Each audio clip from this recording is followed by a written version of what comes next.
Good morning, everyone. Good morning, boys and girls. Good morning, foreign English speakers. Good morning, native English speakers. Good morning, everyone who's willing to learn some American phrases with me, Robbie, from EnglishHarmony.com, because I'm going to learn 50 new American English phrases and add them onto my active vocabulary, which means I'm going to be able to use them actively while speaking, as opposed to just recognizing those phrases. And first things first, where I'm getting those phrases from my fiction. This is the last but one book in the Gone series, which is great dystopian fiction. Dystopian is set normally in the future after some terrible disaster has struck the earth, and then the society as we know it has disintegrated totally. And in this particular book, kids have been left on their own because adults have disappeared. They've poofed. There's a specific term for that. They've poofed, which means they were gone. And the kids are living in this massive dome which covers the entire city, you know. And I'm not going to get into the nitty-gritty of the whole storyline of the book, right? Of the books, to be more specific, because there's a number of them, you know, 1, 2, 3, 4, 5. This is the 5th book, and then there's another one which I still have to buy.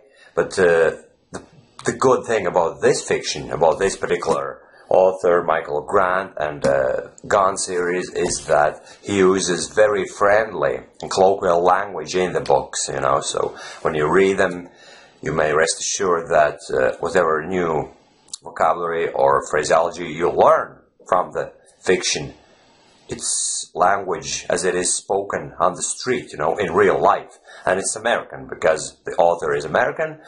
And basically, I'm taking 50 phrases out of this fiction.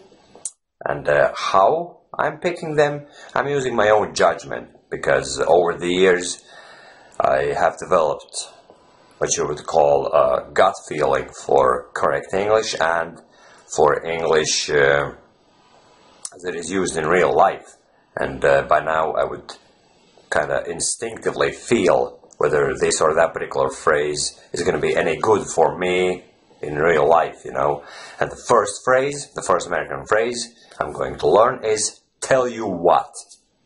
And it's very friendly, well, sometimes it might not be actually friendly, way of saying, starting a sentence and then saying what you think. It essentially means, listen, this is what I think, this is what it is, you know. So basically you begin your sentence with saying, "tell you what." And by the way, today, this morning, I got a comment on one of my videos. To be more specific, the last video I published on YouTube. And so it happens that the last video was the introduction into this whole American phrase learning thing, you know. I basically made an announcement telling you guys that I'm going to learn 50 new American phrases within the next 25 days. And guess what? There's a guy, that's the first comment on that video, you know. He's saying, "Listen, dude, the sound quality is awful. It sounds as if it's some 64-bit audio or whatever, you know." Come on. I've been getting these comments, not in huge amounts, but quite often, to be honest with you guys. And basically, if I were to speaking with that person or to any of those people who complain about poor sound quality, about background music, because in the early English Harmony videos I used to play some background music in the background, obviously, you know. I would be speaking and then there was the music playing. I thought it was creating a friendly atmosphere, you know, this nice ambience, but it turns out it's annoying people, but I can't change it. This is it. Those videos are up on YouTube. They've been recorded, edited, published, so I cannot change things around. And what I do, I always respond to those comments saying, "Listen, guys, I know it does make understanding a bit cumbersome, you know, and I fully understand, but I'm sorry, I can't do anything." And this is the 100th time I get comment about poor sound quality, whatever, you know. This is what I would say to those people: "Tell you what." If you're serious about your English improvement, watch my videos. If you're not, just leave my channel. Stop watching the video. If the sound quality is that poor, that awful, why bother? For Christ's sakes, just don't watch the freaking video, you know? Simple as. I don't see any problems in there, you know? I'm not a professional video editing person, you know? What I do is I use my simple camera. It's one of the simplest HD recorders in the market, called Flip Mino. It's right in front of me. I can't show it to you now because I am actually using that camera to record this video, you know.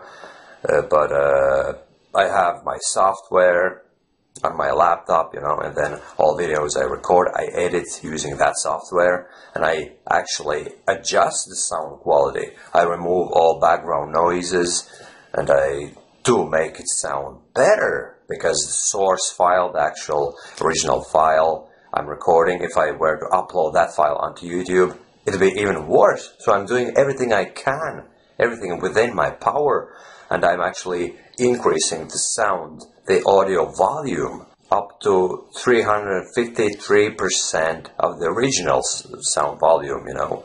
So I can't promise you any future improvements, and I strongly believe, based on what I hear, because I do have my own ears, you know, and I can listen to the videos, and they're quite loud, you know, understandable. I speak clearly, or so I believe. And based on my audience's feedback, those videos are just fine. Those are not professionally edited videos which are supposed to showcase a professional, I don't know what's the word I'm looking for, professional audio, not audio artist, but you know what I mean, who get the drill, my friends. I'm not some professional guy who's making a living editing videos for others. I don't do it for money. So basically you don't have any moral ground to complain about poor sound quality, because I'm doing my best, and that's the content I'm publishing online for free. And in case the sound quality is so awful, I'm sorry, just don't watch the video. Like, I mean, I can't do anything else other than that, you know, other than telling you, if it's too awful, stop watching it. Simple as. So the phrase I was using was "tell you what," but here's a problem. Here is a problem. I used this phrase only once. And why it happened? Because there were no fitting situations throughout the video. I could only use it once because I was imagining my response to those people, and I would begin the sentence with saying, "Tell you what." I can't do anything about sound quality, you know. Take it for what it is. If you don't like it, don't watch it. And I believe that it's not that awful. It's not that terrible. It's quite understandable. The audio volumes are quite good. And yeah, that's about it, my friends. So basically, today's American English phrase is "tell you what." And you can use it whenever you begin your response, basically, to something, you know, to something other person has said to you. And typically, it would be actually a defensive response. The person has accused you of something, and then you tell them, hold on, tell you what? Oh, no, you don't actually say hold on, because hold on is an introduction, is a beginning of a new sentence in itself. So basically, tell you what is how you begin the whole thing. Tell you what. And yeah, this phrase has been added on my active vocabulary because I can use it whenever I want now, because I've been repeating it a good few times, you know, tell you what, and not that it would contain some new vocabulary.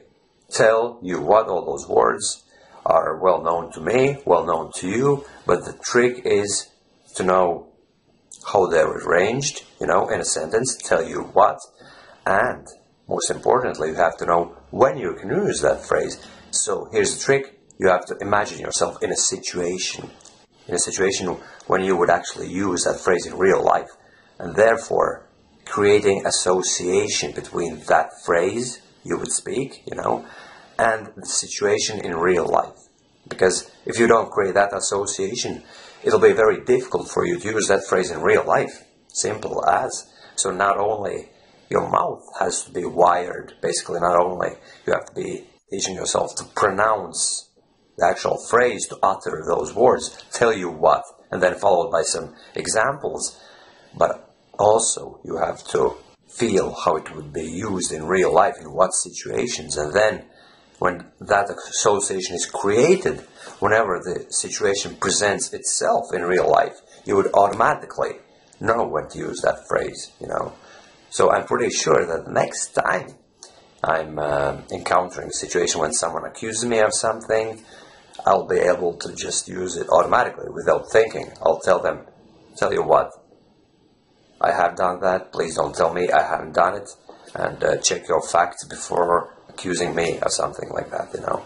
But as I said in the very beginning of this video, the phrase is not, it doesn't carry the negative connotation only.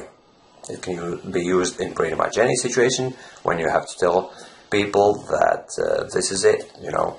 And tell you what, guys, this video has been going on for quite long, and I think it's about time to turn the camera off, and I'll let you enjoy the terrible, the horrific audio quality of this file, and I really hope that you won't have to strain your hearing too much. Okay? Thanks, guys, for watching this video, and tell you what, tonight I'm going to record the second video with the second phrase, and it's going to be done in American accent. Now, even now, I'm speaking with American accent. Kind of, you know, because that's my typical accent. My accent does change over time, you know. Not that I would give a damn about the way I speak. I just speak the way it feels comfortable to me. And don't get me wrong, I'm not telling you guys that fluency is the same as accent, and if you have your native accent, then you're not fluent. It's all BS, and I've been going on about it in my previous videos, you know, over the years. I've always emphasized the fact that fluency is not the same as perfect pronunciation.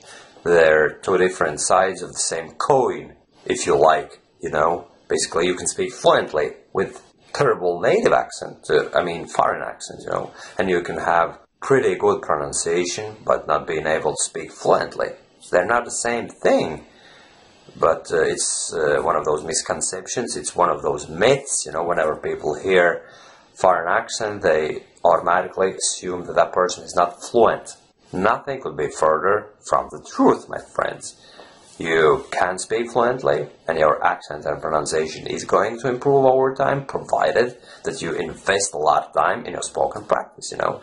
But what's interesting about the next video I'm going to record is that I'm going to be consciously making sure that I speak with the American accent, and I'm going to publish that video on my accentadventure.com website tonight. So tell you what, guys, it is about time to finish this video, and see you in the next video, in the second phrase video. Okay, bye-bye.